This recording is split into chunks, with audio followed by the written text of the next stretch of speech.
Okay, let's unpack this. Today we're diving into a really unique source. Whimsical rugby. Animals versus barbarians. Right.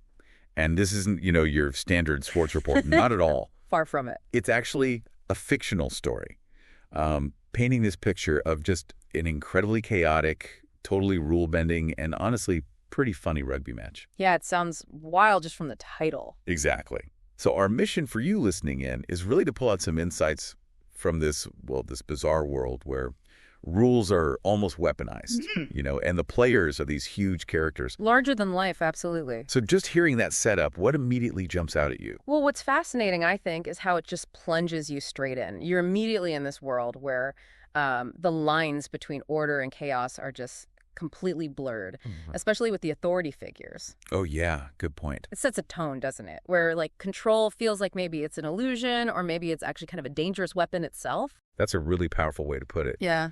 And yeah, that idea of blurred lines, it makes me think straight away of the coach. Right. It's coach. The source calls him a wild, rule-obsessed madman, which is quite the description. Doesn't sound like your typical coach, does it? Not really. He makes players do these, absurd exercises, endless star jumps, apparently. And, get this, he makes grumpy players wear moon bags on photo day. Moon bags? You mean like those little waist patch things? Yeah, those little colorful pouches on photo day. It's just utterly ridiculous. But it shows this extreme, almost tyrannical thing about rules, doesn't it? It really does. And then you've got referee Allie. Oh, Allie. Yeah. He's painted as someone who apparently despises cartoons. Yeah. Which is a weird detail. And he has secret plans and gets this sort of evil joy from punishing players who complain by dropping them in a drum of toxic goo. Toxic goo. It's just, wow. Yeah. And the source explicitly says he believes in a black and white world, but he takes it way too far. And building on that, the blurring lines idea, the source makes this really striking claim about Ali. It calls him the real barbarian.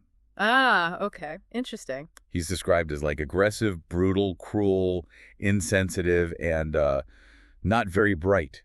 So what is it about him, do you think, that earns him that barbarian label, even though he's the one enforcing rules? Well, I think it's just brilliant satire, isn't it? This sort of fictional absurdity, it really forces you to question where control actually lies. Right. Is a system really ordered if the enforcer is basically embodying the chaos he's supposed to stop?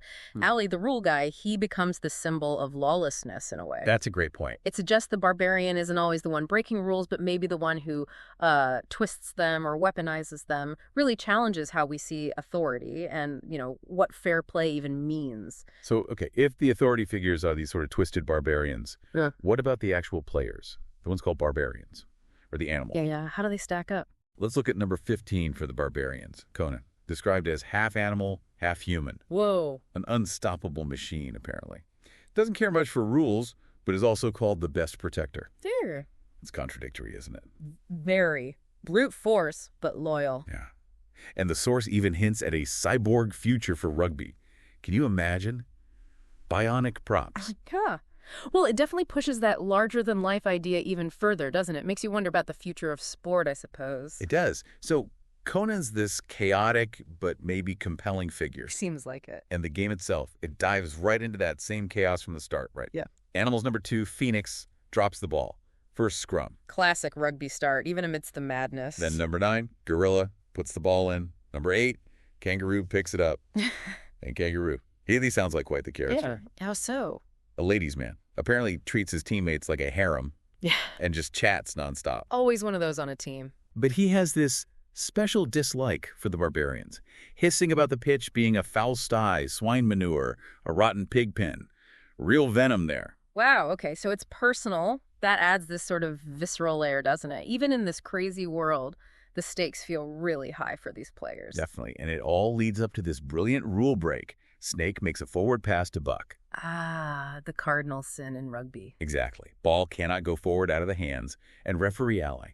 He's on it immediately. Whistle blows, penalty scrum. You just know he's loving it. Oh, absolutely. Taking that evil joy. It's this constant back and forth, isn't it? These wild characters and this Like extreme, almost twisted rule enforcement. That's what seems to define the match. And that brings us to something crucial the source mentions. It suggests these crazy events actually happen in real life. Really? Even the toxic goo. Well, maybe not literally the goo, but the chaos, the absurdity, and even more, it suggests referee Ali, despite everything, is trying to make rugby fun. Fun now. In his own twisted way, I guess. Exactly. That's the phrase used. It's a key bit, I think. So it's fun here.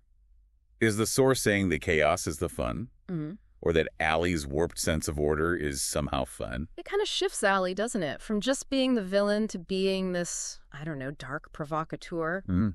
It feels like it's satirizing the whole idea that fun can be enforced, maybe, or that maybe extreme, painful rule following creates its own kind of chaotic spectacle. It's a very almost British absurdist take, perhaps. Could be. Finding the joy in the sheer ridiculousness of it all. Yeah, or in the defiance or just the outrageousness. So wrapping this up, what does it all mean for us then? We've dived into this world where rules are stretched, players are wild, and whimsy and chaos are just tangled together. Well, if we zoom out a bit, this whole discussion, it really highlights how different people, different perspectives can define fun or fair play, especially when authority isn't just challenged, but is maybe acting with its own barbarian intentions. Right.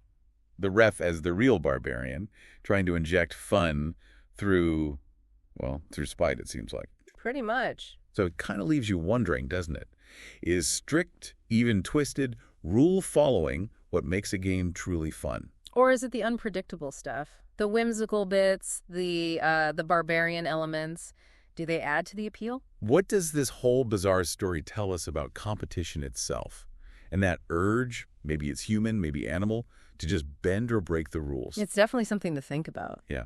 Hopefully you can have a laugh about it tomorrow, especially if you know the game. Or even if you just appreciate the sheer absurdity of rules being pushed right to the edge.